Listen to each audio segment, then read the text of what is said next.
Saudaraku dikasih Tuhan.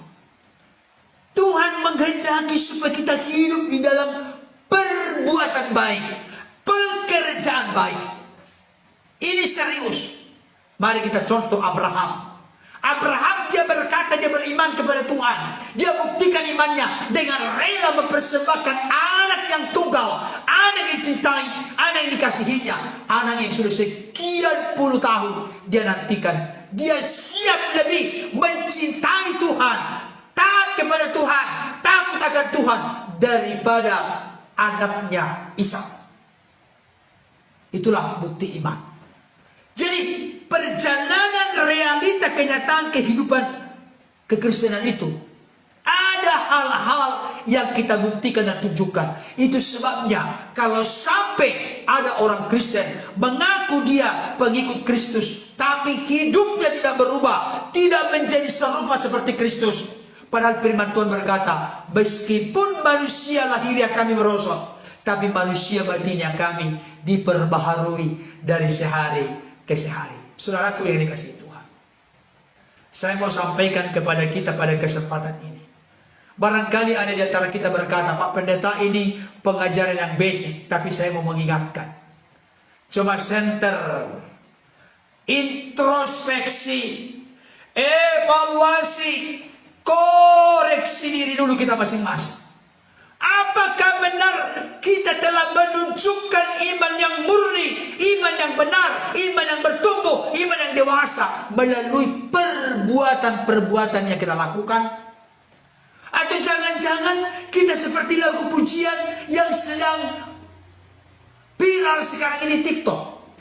Tuhan Yesus tidak berubah, tidak berubah, tidak berubah. Tuhan Yesus tidak berubah, tak berubah selama-lamanya. Haleluya, haleluya, haleluya. Orang Kristen yang tidak melakukan perbuatan baik, lagunya dibelokkan. Tuhan Yesus tidak berubah, saya juga tidak berubah. Kacau kalau begitu. Kacau.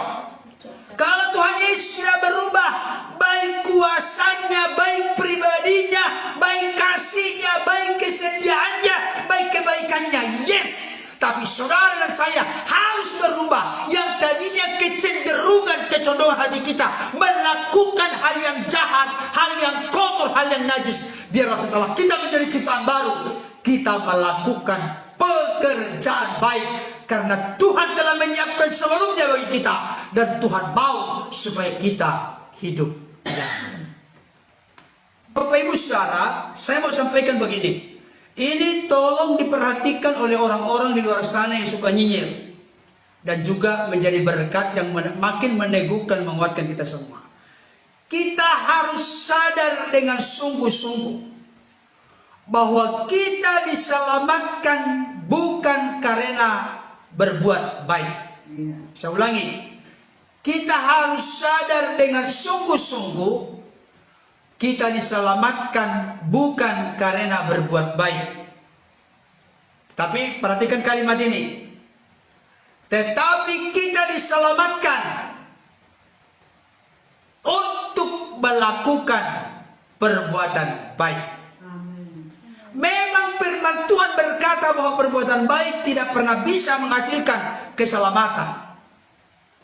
Melainkan seharusnya dari keselamatan yang kita sudah terima gratis dari Tuhan, keselamatan yang telah kita nikmati, cicipi dan alami itu mendorong kita, merangsang kita, meneguhkan kita, menguatkan kita untuk berbuah perbuatan baik. Karena kita sudah diselamatkan, maka kita wajib berbuat baik. Karena kita sudah diselamatkan, kita wajib berbuat baik.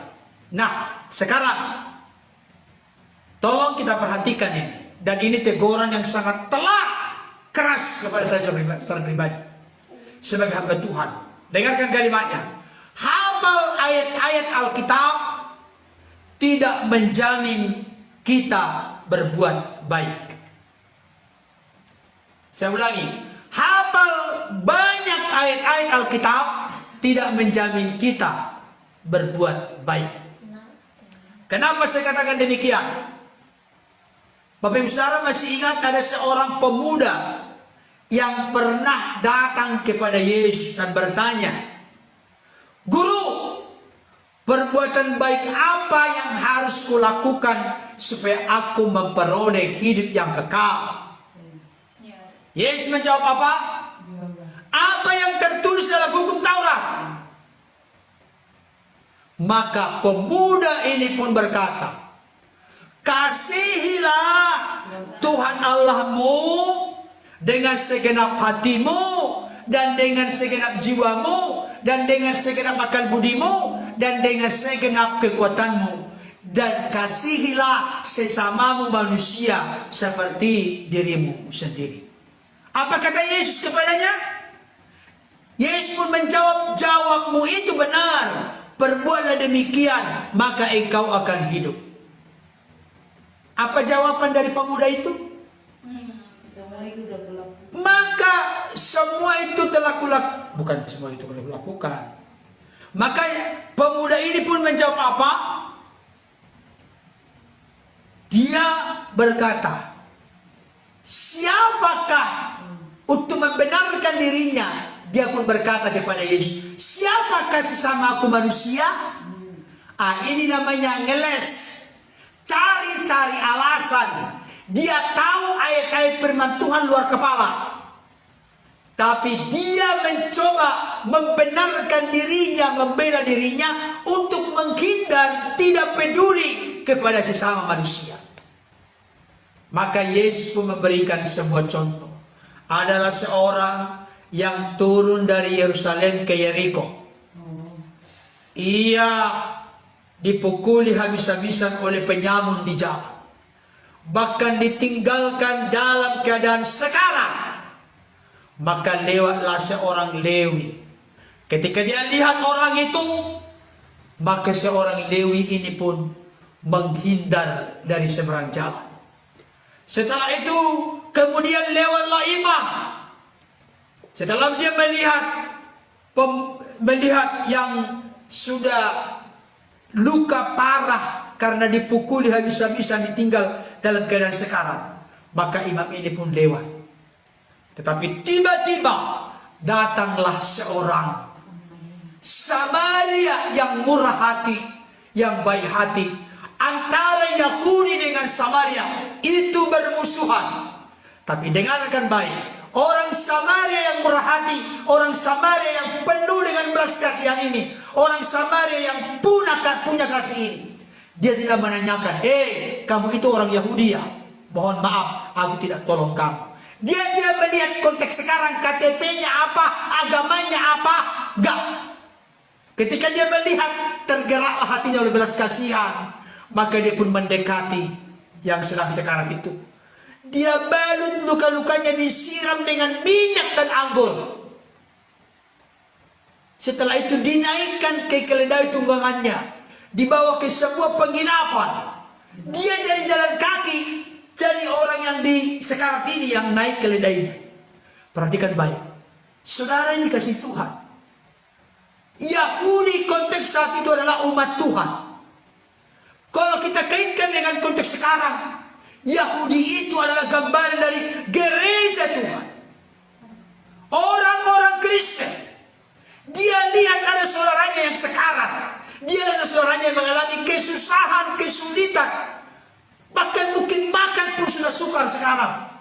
Tapi dia tertutup hatinya, membatu hatinya, tidak punya simpati, tidak punya empati, tidak mau tahu. Tapi nanti ada orang-orang dari luar sana yang barangkali tidak seiman dengan kita. Justru mereka yang digerakkan oleh Tuhan untuk berbuat baik kepada kita. Tidak salah sih siapapun yang mau menolong kita, berbuat baik kepada kita. Tidak salah siapapun kita berbuat baik kepada sesama. Tetapi ini merupakan satu kesaksian yang sangat memprihatinkan, menyedihkan menyedihkan. Kenapa? Karena mengaku sebagai orang percaya, pengikut Kristus, gereja Tuhan, tetapi tidak mau tahu, tidak mau peduli. Seperti seorang pemuda ini yang datang kepada Yesus. Dia membenarkan diri.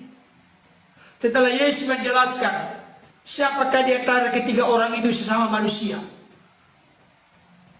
maka jawabannya pun siapa? Orang yang telah berbuat baik kepadanya. Gak mau dia menjawab. Padahal siapakah dari ketiga orang itu, kata Yesus. Berarti sebenarnya jawabannya adalah Imam Lewi orang Samaria. Tetapi pemuda ini gak mau menjawab orang Samaria. Karena apa? Malu dia.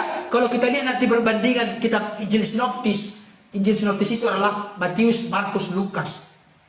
Diceritakan hal yang sama dalam konteks penceritaan yang berbeda. Maka nanti yang datang kepada Yesus adalah seorang ahli Taurat. Dia ahli dalam Taurat, tapi dia tidak peduli dengan sesama. Dia tahu ayat-ayat firman Tuhan, dia kutip dengan benar, dan Yesus pun mengakui apa yang kau katakan itu benar. Tapi yang mengerikan, dia berani membenarkan diri di hadapan Yesus. Saya mau kasih tahu Bapak Ibu Saudara, ini merupakan teguran yang sangat telak dan keras kepada kita. Jangan-jangan selama ini kita hanya tahu ayat-ayat firman Tuhan. Dari Kejadian sampai Wahyu, banyak ayat-ayat hafalan yang kita hafal. Tapi apakah kita menerapkan firman yang telah kita tahu bersama itu? Itu menjadi pertanyaan berharga bagi kita. Kita berbuat baik bukan supaya diselamatkan, tapi kita diselamatkan untuk berbuat baik. Itu dia. Kita berbuat baik karena sudah diselamatkan. Karena keselamatan sudah milik kita. Marilah kita tunjukkan iman yang benar. Iman yang menyelamatkan itu dengan kita berbuat baik. Jadi kalau ada orang Kristen di sini masih hidup lama, hidup dalam hawa nafsu kedagingan, hidup dalam pemberontakan kepada Tuhan, tapi mengaku Yesus sebagai Tuhan, itu berarti hanya hiasan bibir semata. Apa yang akan kita terima kalau kita terus berbuat baik? Saudara dikasih Tuhan, kalau sorga itu bukan karena berbuat baik. Kita sudah menjadi ahli waris sorga sejak saudara dan saya percaya menerima Yesus sebagai Tuhan Juru Selamat. Tapi kita berbuat baik selama di dunia ini. Tuhan tidak pernah menutup mata kepada orang-orang yang suka menjalankan kehendaknya, yang suka berkenan kepadanya. Kita membaca Galatia 6. Silakan dibuka. Galatia 6 ayat yang kencang. Janganlah kita jemu-jemu berbuat baik. Ya. Karena apabila sudah datang waktu jika kita tidak menjadi lemah. Karena itu selama masih ada kesempatan bagi kita, marilah kita berbuat baik kepada semua orang, tetapi terutama kepada kawan-kawan kita seiman. Iya, sini saya baca dulu. Di sini dikatakan yang 9, janganlah kita jemu-jemu berbuat baik. Janganlah kita bosan-bosan berbuat baik. Jangan jemu-jemu berbuat baik. Karena apabila sudah datang waktunya, kita akan menuai. Jadi ketika kita berbuat baik, Tuhan tidak menutup mata. Kita akan menuai apa yang kita berbuat baik. Itu sama seperti menabur. Menabur kebaikan. Maka ketika sudah datang waktu Tuhan yang tepat, Tuhan berbuat segala sesuatu indah pada waktunya. Gak terlambat, gak kecepatan, tapi selalu tepat waktu. Ketika sudah datang waktunya, kita akan menuai. Tetapi ada syaratnya. Jika kita tidak menjadi lemah. Tahu maksudnya tidak menjadi lemah? Tidak menjadi bosan berbuat baik. Tuhan, aku sudah 2 kali. Awas Tuhan, ketiga kali kalau tidak ada yang mau dituai, awas. Jangan ancam Tuhan. Jangan. Lakukan saja dengan apa yang bisa kita lakukan. Jangan mengancam-ancam. Tuhan, aku mau berbuat baik 5 kali. Kalau 5 kali berbuat baik tidak ada balasannya, awas Tuhan. Jangan. Kita lakukan apa yang bisa kita lakukan. Percayalah. Jangan ajari ayam bertelur. Siapa yang menciptakan ayam? Tuhan. Apalagi Tuhan. Allah yang akbar, Allah yang besar. Jangan ajari Tuhan berbuat yang terbaik indah pada waktunya kepada kita di dunia ini. Kalau dunia akan datang sudah pasti. Itu garansinya. Bukan mudah-mudahan. Dalam konteks kekristenan tidak ada istilah mudah-mudahan keselamatan. Tidak ada. Tapi kepastian. Karena yang menggaransi adalah dasarnya firman Tuhan. Dan jaminannya adalah Yesus yang telah datang dari surga. Dari surga. Turun ke tengah-tengah dunia. Dan telah kembali ke surga. Sekarang ada di surga. Maka kita pun akan sampai ke surga. Karena apa? Ada saatnya dia datang pada kali yang kedua. Menjemput kita orang percaya. Supaya di mana Yesus tinggal. Di sana kita tinggal bersama dengan dia. Ayat 10. Karena itu. Selama masih ada kesempatan bagi kita. Marilah kita berbuat baik kepada semua orang. Jangan lihat agamanya. Jangan lihat KTP-nya. Kalau Kristen apalagi. Jangan lihat denominasinya. Waduh, contoh. Kalau saya ini contohnya misalnya. Saya ini seseorang misalnya contohnya HKBP. Lihat dulu KTP-nya HKBP enggak? Jangan. Marilah kita berbaik kepada semua orang. Tapi ada di sisi catatan. Tetapi terutama kepada kawan-kawan kita seiman. Kenapa disebut kawan-kawan kita seiman di sini? Seringkali Bapak Ibu Saudara, kawan kita karena seiman itu yang satu gereja dengan kita, yang satu tetanggaan dengan kita. Orang sering berkata, orang tidak boleh haus di bawah sungai yang besar. Di bawah air terjun yang besar. Bolehkah haus di bawah air terjun? Ngapain haus, orang berlimpah airnya, apalagi bening lagi. Lebih hebat daripada yang sudah disaring. Tidak boleh. Artinya, terutama kepada saudara-saudara kita seiman. Artinya, saudara dikasih Tuhan. Saya kasih tahu, kebanyakan kita ini seringkali berlaku munafik. Mohon maaf. Kita ini begitu baik kepada orang-orang lain di luar sana. Tapi kepada keluarga kita, kepada kakak kita, adik kita, ayah, ibu kita, saudara kita, tetangga kita, kita tidak mau tahu. Tapi firman Tuhan berkata, marilah kita berbuat baik kepada semua orang, terutama kepada saudara-saudara kita seiman. Sesama orang-orang percaya, terlebih kepada mereka yang sangat membutuhkan. Coba tuliskan dulu cara piutang. Memiutangi. Coba baca. Amsal berapa? Sebentar ya Bapak Ibu Saudara, ya baca. Sini. Ada ayatnya di sini. Amsal 19 ayat 17. Perhatikan Bapak Ibu Saudara. Amsal 19 ayat 17. Siapa menaruh belas kasihan kepada orang yang lemah. Orang lemah. Orang yang membutuhkan pertolongan. Orang yang membutuhkan kepedulian. Orang yang membutuhkan kasih dari kita. Siapa menaruh belas kasihan kepada orang yang lemah, memiutangi Tuhan yang akan membalas perbuatannya itu. Tahu saudara memiutangi? Membuat Tuhan berhutang. Mau gak Tuhan berhutang? Kenapa Tuhan tidak mau berhutang? Karena Tuhan yang mempunyai. Coba buka Mazmur 24 ayat 1.